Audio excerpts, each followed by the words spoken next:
Quand Asherita Chouchou a mis en place des changements pratiques dans sa vie, elle a réalisé l'importance cruciale d'avoir une sœur en Christ à ses côtés. Un jour, je suis allée à la bibliothèque et j'ai vu qu'il y avait des chocolats en libre service sur le bureau de la bibliothécaire. Oh, ça me faisait tellement envie, c'était horrible. J'ai alors sorti mon téléphone, je les ai pris en photo et j'ai envoyé la photo à mon ami en lui disant « S'il te plaît, prie pour moi, que je craque pas ». Vous écoutez Réveille nos cœurs. Les conversations qu'on a eues ces dernières fois avec Asherita et Dana, ça m'a vraiment été utile. Ça m'a remise en question, oui, mais en même temps, c'était très encourageant. Et ça me fait plaisir qu'on puisse de nouveau échanger ensemble au sujet de nos luttes par rapport à la nourriture dans cette série qu'on a intitulée « Rassasiés en Jésus ». Et je crois savoir, Dana, que toi aussi, ça te parle? Ah oui, et tu sais, ce qui, pour moi, a vraiment été une grande bénédiction, c'est qu'on est assises toutes les trois à table et c'est comme si on luttait ensemble en se serrant les coudes. Et bien souvent dans ma vie, quand il s'agissait de nourriture, pour une raison ou pour une autre, je me suis sentie toute seule. Et comme Asherita l'écrit dans son livre, on ne peut pas faire face à ces défis toute seule. Alors Asherita, merci pour ce rappel et vraiment sois la bienvenue à Réveille nos cœurs. Merci à vous de me recevoir, je suis trop contente d'être là avec vous aujourd'hui. Asherita, est-ce que tu trouves, toi aussi, que parfois le fait d'avoir écrit ou d'enseigner sur ce sujet, comme toi tu le fais souvent, c'est comme si ça intensifiait les tentations? Moi, j'étais vraiment nerveuse à l'idée de cette interview parce que je trouve que parfois, quand je parle de ce sujet, je suis encore plus attirée dans des schémas malsains. T'as déjà expérimenté ça? Oh oui. D'ailleurs, juste avant de venir, j'ai dû lutter dans mes pensées. Je me sentais tellement pas qualifiée pour parler de ce sujet avec vous et je disais au Seigneur, mais qu'est-ce que je viens faire ici? Ça a vraiment été un combat et j'ai dû me positionner dans mes pensées. Parce que bien sûr, ce genre de bataille m'arrive toujours juste avant des interviews ou des conférences sur le sujet. Ah, donc pour toi aussi, c'est comme si ça réveille tes pulsions alimentaires? Oui, en général, moi, c'est juste avant. Ah, c'est drôle, pour moi, c'est plutôt après. Ah, pour moi aussi, c'est après. Un bon vieux hamburger, un cheeseburger, une pizza. Ah, arrête tout de suite. Arrête, tu nous donnes faim. Moi, c'est après que j'ai envie de grignoter quelque chose. Alors non, pour moi, le plus dur, c'est avant mes conférences. Parce que si je dérape, si je reprends mes mauvaises habitudes alimentaires, alors là, l'ennemi en profite pour m'attaquer et me dire « Tu vois, t'es qui pour parler de Jésus à toutes ces personnes ?» Oui, puis c'est là qu'on se dit on ne devrait pas parler, en fait. Mais tu sais, ce que j'aime dans ton histoire de tentation avec les chocolats à la bibliothèque, c'est qu'avec ton amie, tu n'as pas traversé ça toute seule. En fait, vous vous êtes soutenues l'une l'autre. Tu as reconnu ton besoin en disant « Il vaut mieux être deux plutôt que toute seule. » Mais pourquoi est-ce que c'est tellement important? Eh bien, c'est quelque chose que j'ai appris récemment, en fait. C'est-à-dire que ça a été tout un cheminement pour moi aussi. Au début, j'ai essayé de m'en sortir toute seule, mais en vain. Et un jour, j'ai décidé d'être redevable à une amie qui me connaît bien et à qui je pouvais tout dire. Et ça m'a vraiment aidée à rester dans la vérité. Parce que quand on arrive à la fin d'une journée et qu'on voit qu'on a foiré, parce que voilà, j'ai ouvert un pot de crème glacée, que j'ai pris 6 ou 7 biscuits au lieu d'un, souvent je me sentais nulle et désespérée. Et même si je suis consciente de la bonté de Dieu, même si je sais qu'il me pardonne, j'ai tellement vite tendance à l'oublier. Ouais. C'est comme si je souffrais d'une sorte d'amnésie de l'âme. Comme si d'un jour à l'autre, j'oubliais qui Dieu était et ce qu'il avait fait pour moi. Et je trouve tellement bon d'avoir cette amie à mes côtés, à qui je peux envoyer un SMS pour lui dire « J'ai encore tout foiré » et d'être encouragée par elle quand elle me répond « La grâce de Dieu, Asherita, se renouvelle chaque matin. Tu peux repartir à zéro. » Et je pense que parfois, quand on met le doigt sur le problème, ça rend la tentation moins forte. Mon mari, il sait que la nourriture, c'est un combat pour moi. Il sait que je bataille régulièrement avec ça. Il prie pour moi, il m'encourage. Pour lui, la nourriture, c'est vraiment pas un problème. Mais il a quand même ses propres batailles à mener dans d'autres domaines. Tu vois, Nancy, pour mon mari, c'est la même chose. Oui, on a ça en commun. Ça m'est arrivé de me retrouver parfois dans des réunions où il y a ce genre de buffet, vous savez, qui vous donne envie de tout manger, en fait. De manger comme si plus jamais tu n'allais manger de ta vie, quoi. Et une fois, dans un moment de lucidité, j'ai pris une photo du buffet et je l'ai envoyée à Robert et je lui ai dit regarde un peu ce qu'il y a sur cette table et prie pour moi. Alors, je sais que dans ce genre de situation, il faut que je me mette des limites, des garde-fous. Sinon, je risque de manger vraiment tout ce qu'il y a sur la table. Alors oui, vous me direz, c'est juste un SMS, un message, etc. Mais à ce moment-là, c'est vraiment quelque chose qui peut diminuer la tentation. Parce qu'on a le courage et l'humilité de reconnaître qu'on ne peut pas lutter tout seul. Oui, ça m'aide aussi de pouvoir être redevable avec mes amis. Et c'est comme si on travaillait ensemble pour nous responsabiliser les unes les autres, pour nous rendre des comptes les unes aux autres. Et dans un tel cadre, on peut aussi se confesser l'une à l'autre qu'on était de mauvaise humeur, qu'on a perdu patience avec les enfants, ou alors qu'on a manqué de respect envers le conjoint. Oui, des choses comme ça, quoi. J'ai travaillé avec des femmes qui luttaient contre des addictions graves, par exemple avec la pornographie, et elles ont dit « j'ai besoin de quelqu'un à qui rendre des comptes ». Mais quand il s'agit de nourriture, on a tendance à se dire que c'est bête et banal. Quand dans Jacques V, on est encouragé à confesser nos péchés les uns aux autres, on se dit « mais est-ce que c'est pas aller trop loin que d'appliquer ça à la nourriture ?» Alors bien sûr, c'est pas la nourriture qui est un péché, mais le problème c'est quand la nourriture prend toute la place dans notre vie, quand elle devient comme une idole. Oui, absolument. Et c'est comme si on pouvait dire que le péché prospère dans l'obscurité, dans le secret, dans la honte et dans la culpabilité. Mais quand on joint nos efforts à ceux de nos amis, aux efforts de nos sœurs en Christ, ensemble, on peut faire l'expérience de la victoire. Asherita, une des choses que j'apprécie vraiment dans ce que tu dis, c'est que tu donnes souvent des astuces très pratiques pour celles d'entre nous qui font régulièrement face à ce genre de bataille. Et une de ces astuces, c'est d'identifier les facteurs qui provoquent ces envies. Et tu mentionnes le fait d'entrer, par exemple, pour toi, d'entrer dans la cuisine chez ta mère. Et je crois qu'on est peut-être plusieurs à se reconnaître dans ce genre de déclencheur. Parle-nous un petit peu de ce qui déclenche chez toi, justement, ce genre d'envie. Ma maman, elle fait super bien la cuisine. Elle est juste incroyable. Elle nous a toujours préparé des plats délicieux et j'aimais tout ce qu'elle cuisinait. Et durant toute mon enfance, la cuisine a toujours été un lieu réconfortant pour moi.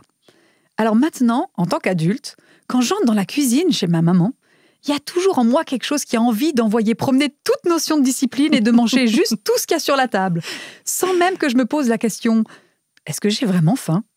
Je viens de sortir de table. Est-ce que vraiment j'ai besoin de manger ça ? Est-ce que je ne devrais pas en laisser un peu pour les autres ? Mais j'y pense même pas. Je m'empiffre et finis tout. Donc pour moi, aller chez ma maman, en particulier dans sa cuisine, c'est déjà un déclencheur dont il faut que je tienne compte.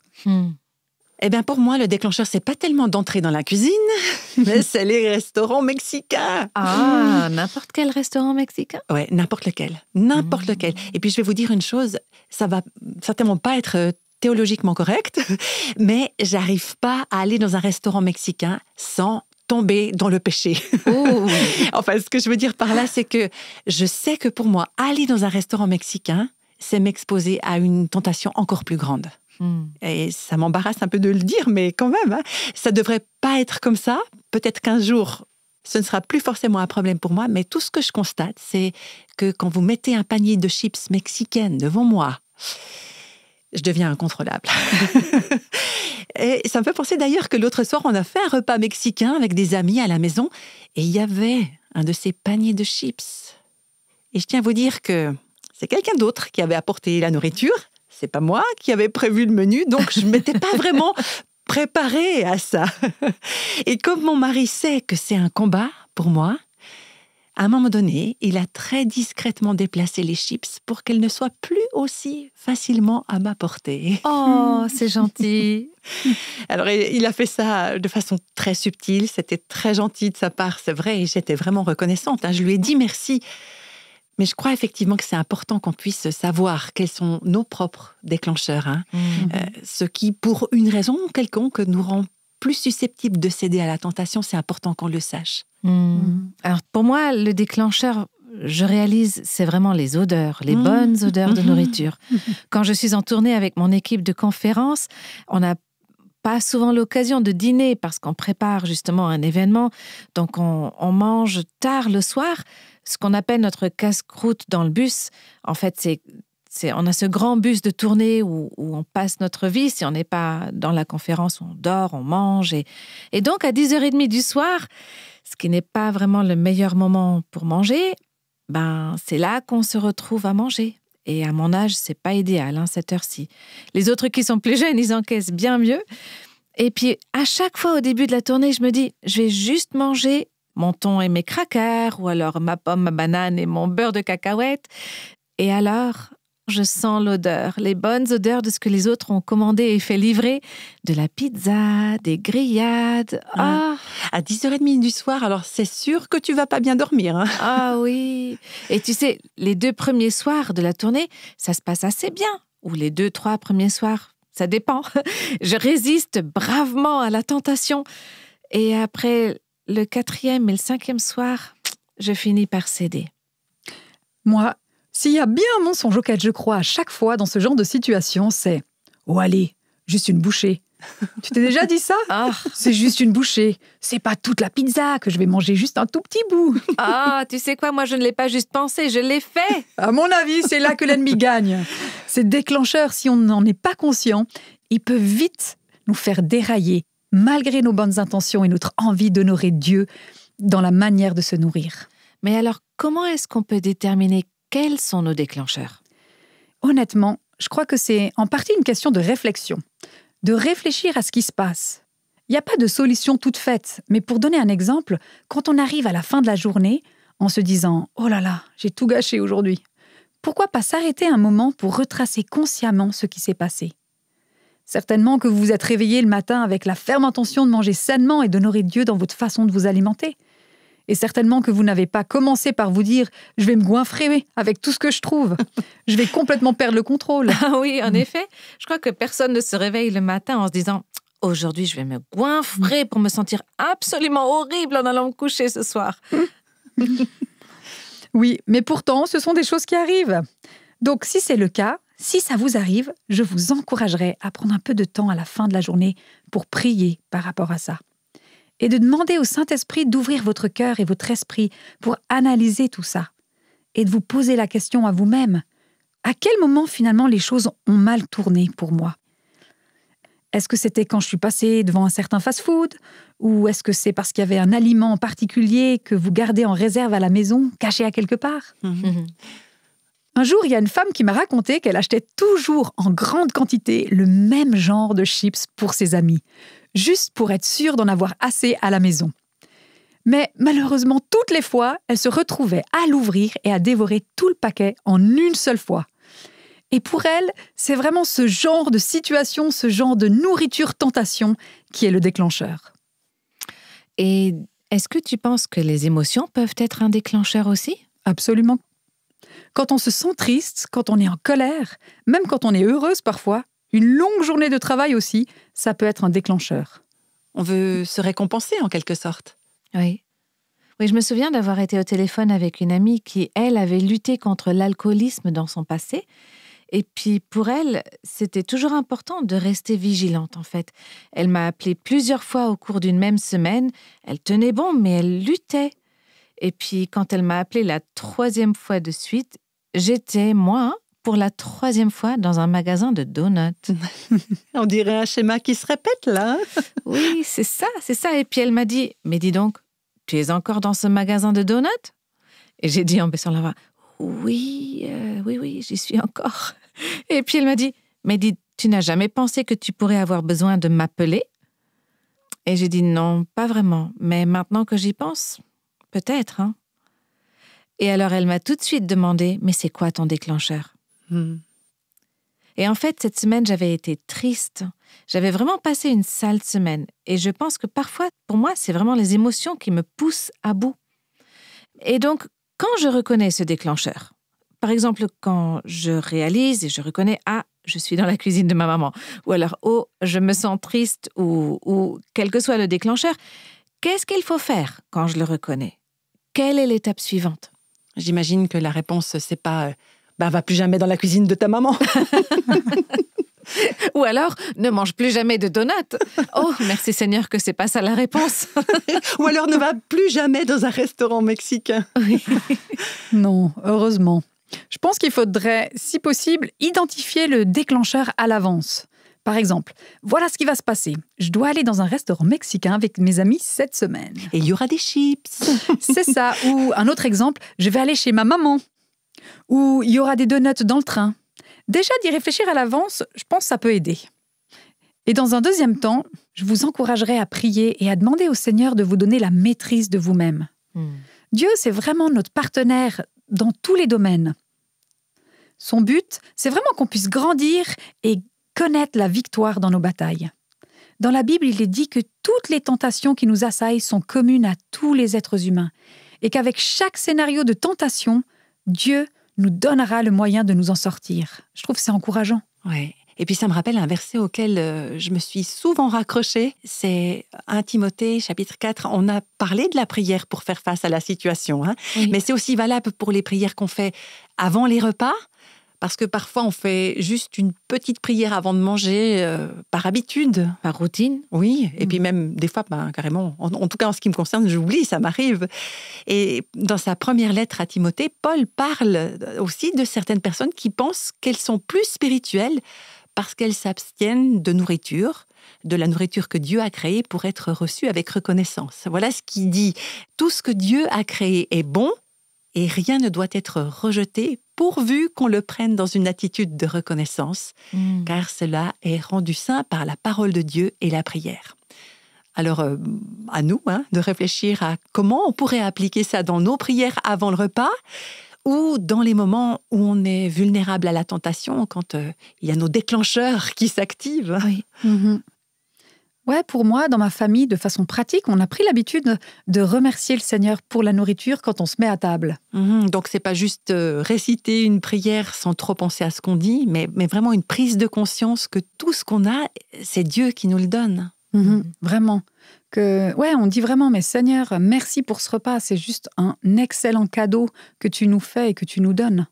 Et c'est toi qui nous le donnes. Ouais. Et ce cadeau, on ne l'aurait pas si c'était pas toi qui nous l'avais donné. Exactement.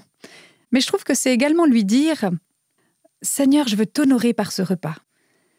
Dans la première lettre aux Corinthiens, l'apôtre Paul dit « Que vous mangiez, que vous buviez ou quoi que vous fassiez, faites tout pour la gloire de Dieu. » Donc, ma prière à Dieu, c'est vraiment « Seigneur, je ne veux pas manger ce repas d'une manière à juste satisfaire mes envies et mes besoins, mais vraiment de manière à te rendre gloire. » Et l'apôtre Pierre dit que chacun est esclave de ce qui a pris le pouvoir sur lui. Et c'est tellement vrai. En tout cas, pour moi, souvent j'ai été dominée par mes envies, par mes appétits, par mon estomac. Et il y a un autre endroit dans la Bible aussi où Paul dit « Ils ont pour Dieu leur estomac ». On voit ça dans Philippiens. Alors quand je me mets à table pour prendre mon repas, j'aime bien dire à Dieu « Seigneur, je veux te glorifier en mangeant cette délicieuse nourriture. S'il te plaît, Saint-Esprit, fais-moi signe quand j'en ai assez et aide-moi à m'éloigner de cette table sans me sentir coupable ni désespérée, en ayant juste envie de te louer de m'avoir donné cette nourriture. » Vous imaginez si à chaque repas, on pouvait quitter la table en étant juste reconnaissant pour la nourriture que le Seigneur nous a donnée sans culpabiliser. Wow. Oui, et je crois que c'est ce qu'on fait quand on prie comme tu le fais à Chérita, c'est que on y met une véritable intention. On réfléchit vraiment à ce qu'on est en train de faire. On n'est pas en train de se retrouver à table là, où on commence à se gaver, à avaler de la nourriture un peu comme un glouton, ce qui, dans le fond, est quelque chose de fondamentalement égoïste quand on y pense, parce que il y a tellement de gens dans le monde qui ne mangent pas à leur faim. Donc c'est bien de réfléchir, je crois, et d'être attentif, d'être conscient, et de garder à l'esprit que même si avoir un bon appétit, ça peut être un don du ciel, mais il ne faudrait pas que cet appétit domine sur moi ou gagne à la fin. Alors, est-ce qu'il y a des règles qu'on pourrait établir autour de la nourriture? Vous, est-ce que c'est quelque chose que vous faites? Est-ce qu'il y a des règles qui nous rendent esclaves? Ou bien c'est quelque chose qui peut être utile?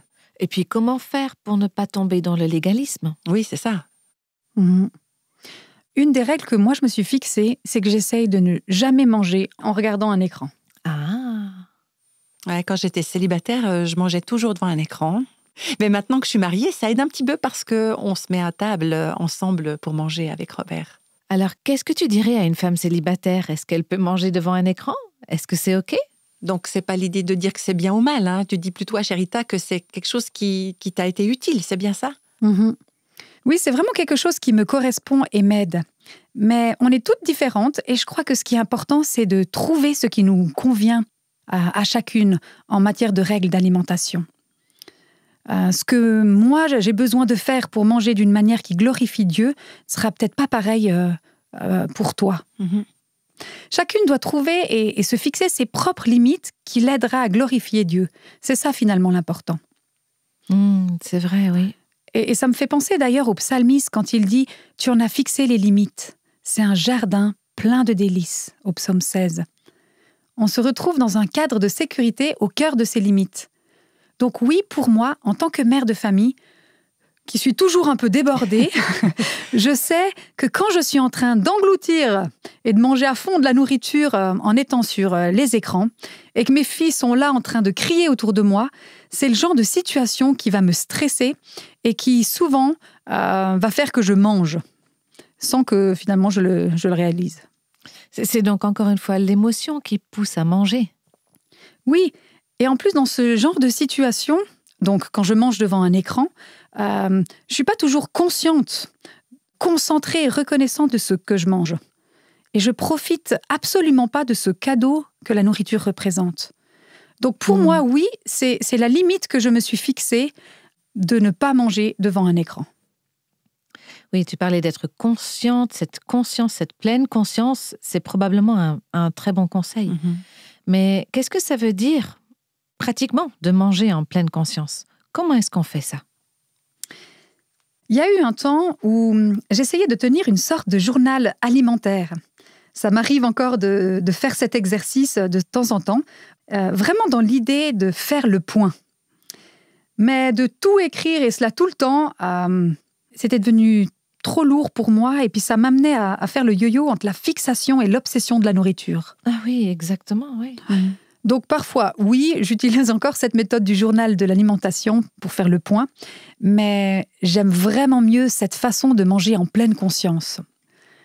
C'est quoi manger en pleine conscience? En fait, c'est l'inverse de manger vite. Ça demande qu'on repose souvent la fourchette, qu'on ralentisse suffisamment pour pouvoir apprécier chaque bouchée, pouvoir sentir les différentes textures de la nourriture, goûter au mariage des saveurs, admirer les couleurs des aliments dans mon assiette. Et c'est rigolo, c'est la même méthode que j'utilise avec mes filles pour les encourager à manger leurs légumes. Je leur dis, vous savez, c'est un super aliment. C'est super sain et ça va vous aider à mieux voir et surtout à sauter encore plus haut. Ah, les codes couleurs. Ouais, j'essaye de penser à ma nourriture vraiment en tenant compte de tout ça. La texture, les odeurs, les couleurs, les saveurs. Et c'est important aussi de faire une pause de temps en temps pour évaluer où on en est au niveau de notre satiété. Pour mieux déterminer où l'on en est, il faut se poser cette question, est-ce que j'ai assez mangé ? Oui, ça me fait penser aussi à un verset qu'on trouve dans le livre de Ruth. Ça m'y fait penser quand tu parles de ça. C'est Ruth qui se retrouve dans le champ de Boaz. Boaz, il la laisse venir, il la laisse manger avec les autres moissonneurs. Il lui dit aussi, tu peux venir glaner. Et puis, il lui offre le déjeuner. Et ensuite, il est dit qu'elle a mangé jusqu'à ce qu'elle en ait eu assez. Et puis, elle a cessé de manger. Et puis, dans ce même livre de Ruth, à une autre occasion, Boaz, il lui donne de la nourriture à rapporter à sa belle-mère, de sorte que ce dont elle n'a pas besoin pour elle-même, elle le prend pour partager avec quelqu'un d'autre. C'est ça le but. Et je ne pense pas que ce soit le message principal du livre de Ruth, mais je trouve que c'est intéressant, ce rapport à la nourriture. Arrêter quand on a assez. C'est une excellente observation, vraiment. Je pense que c'est un bon moment pour nous rappeler que la nourriture est une bonne chose.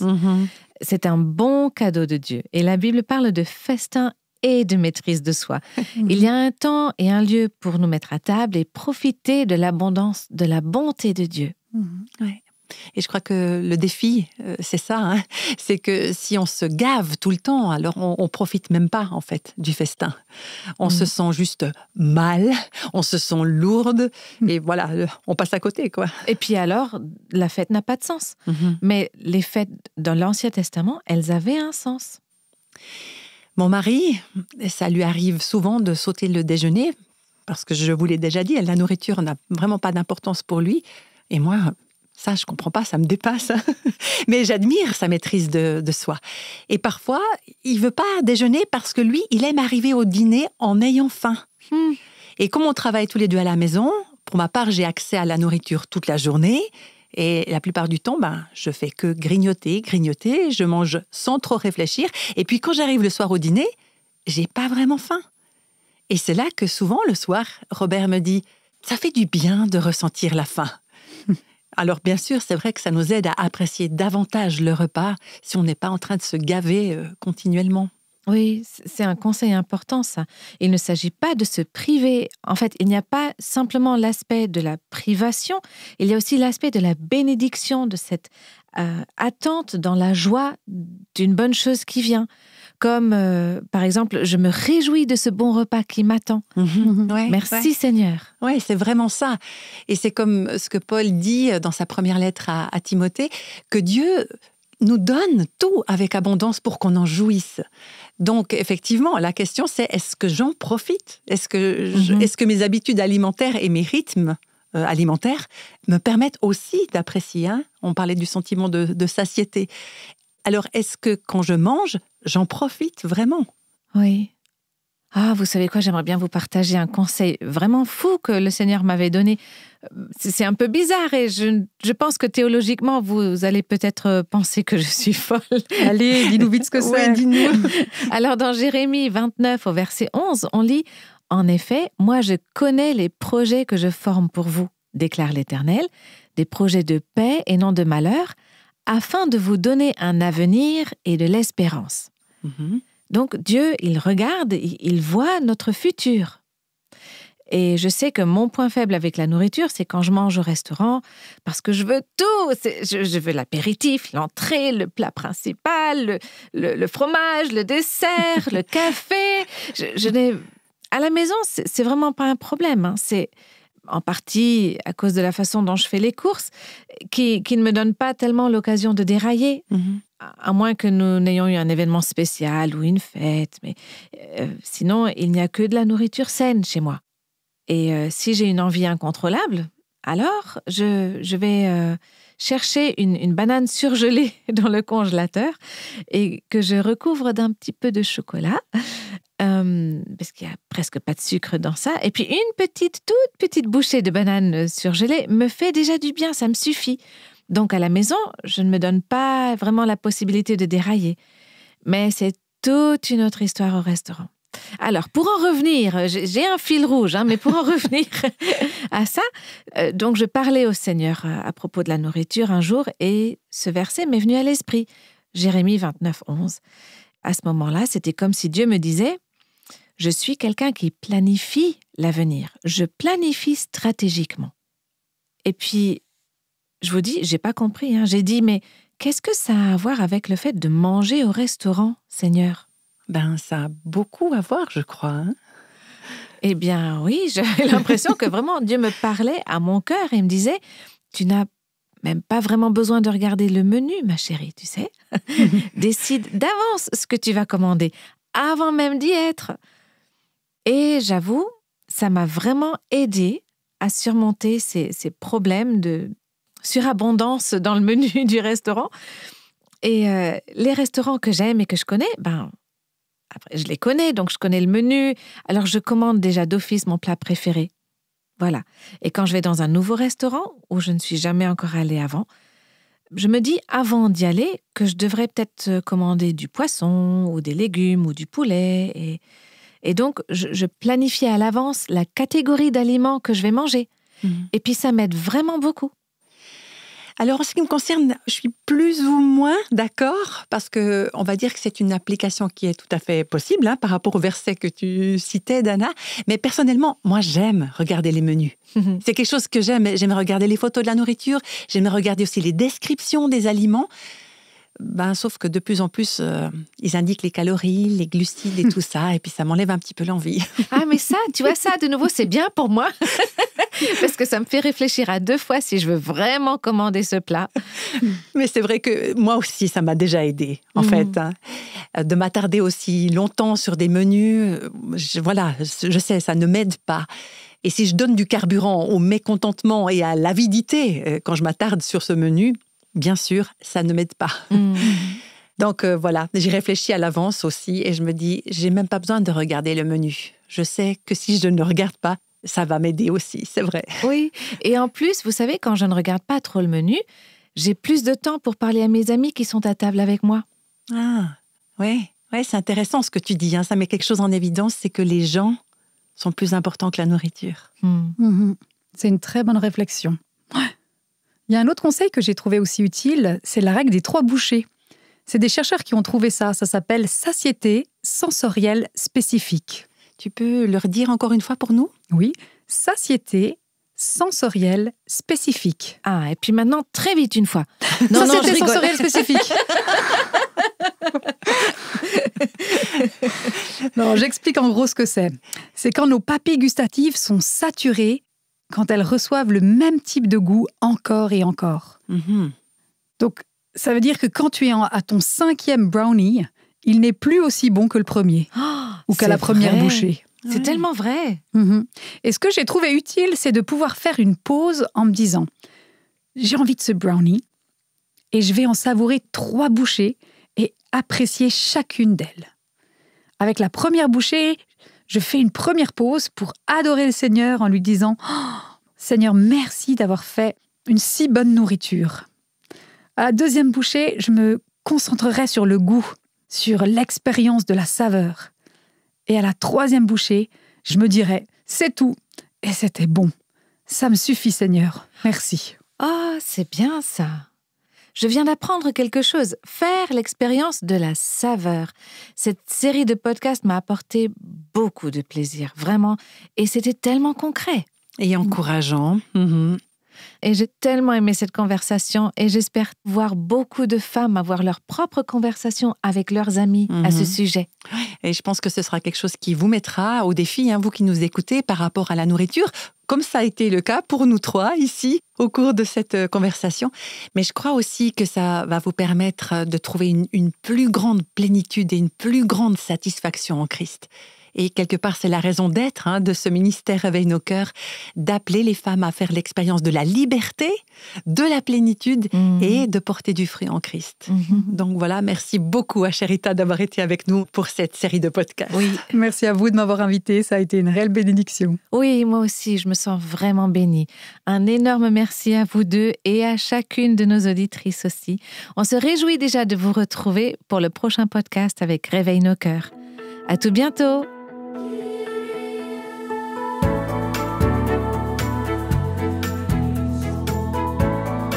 Tous les extraits de la Bible sont tirés de la version Second 21. Réveille nos cœurs est le ministère francophone de Revive Our Hearts avec Nancy DeMoss Wolgemuth. Avec les voix de Christine Raymond, Jeannette Kosman et Fiona Geiser. Quelle que soit la saison de votre vie, Réveille nos cœurs vous encourage à trouver la liberté, la plénitude et à porter du fruit en Christ.